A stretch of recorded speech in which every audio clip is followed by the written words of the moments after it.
Hey everyone, it's Maria, and I'm going to be sharing with you my 2019 good list. These are the things that I really loved from 2019. They're items, I guess there are maybe a couple of habits, ideas, and those kinds of things, but these are like the good list. So, first thing up is the rose in my new front yard. We moved into this house in May, and there is a rose bush out front that is similar to one that my mom had when I was growing up, and whenever it's blooming, it blooms twice a year, and I just like go up every day, like suck it in, like, and I do that, and I don't know what the neighbors think, and I don't care, but that rose is definitely on my good list. It reminded me how much I really love rose. I actually have a rose essential oil that I use on my face and hair sometimes. It's actually one of the only body products that I've actually repurchased the same thing, like, in a very long time. So it reminded me how much I love roses. So that's the first thing on my good list. Very simple. Plants that you like, right? Second one, carrot soufflé from allrecipes.com. This is a recipe that goes back a few years. My family went to Thanksgiving in a place that catered food, and they had a carrot soufflé, and I thought, oh my gosh, that's kind of weird. But we ended up getting it. It was so good, and I kept going on and on and on talking about how wonderful it was. So then we ended up getting, I finally talked my husband into making carrot soufflé for Thanksgiving this year, and it was every bit as good as I remember it being. So the carrot soufflé from allrecipes.com. It sounds weird, but it was worth it. Number 3 is my 2-week lists and my habits. And actually, I think I've got one here I can show you. Let me grab it. This is kind of how I do it.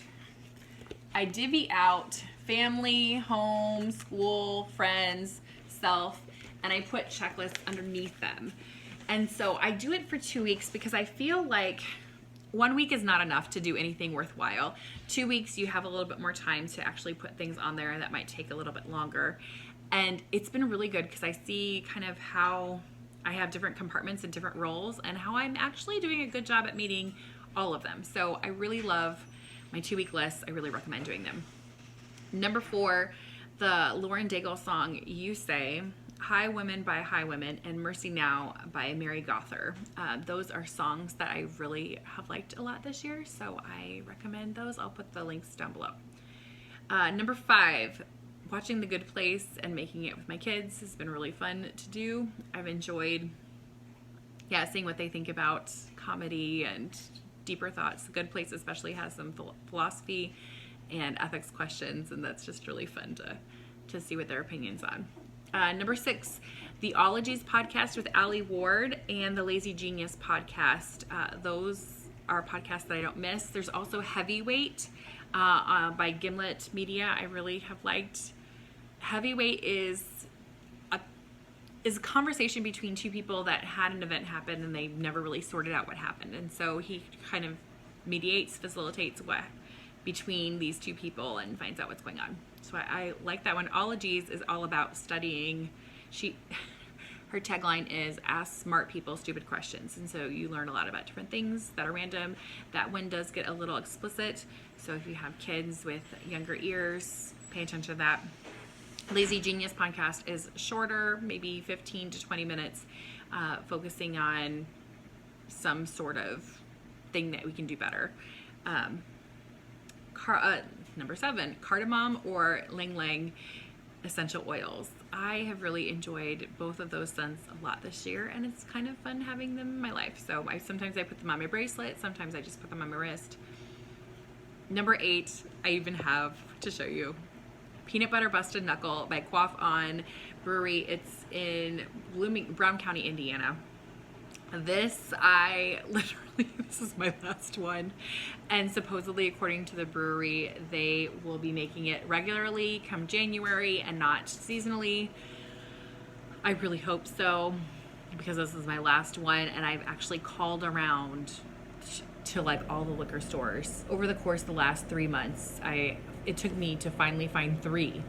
So I'm saving this for an emergency. It's my favorite. It tastes, I know, peanut butter beer, if you haven't tried it before. It's a stout but this one blends the peanut butter and the stuff. It's just so perfect. I love it so much, obviously. Number 9, a habit, not allowing the kids in our bedroom. It's been awesome.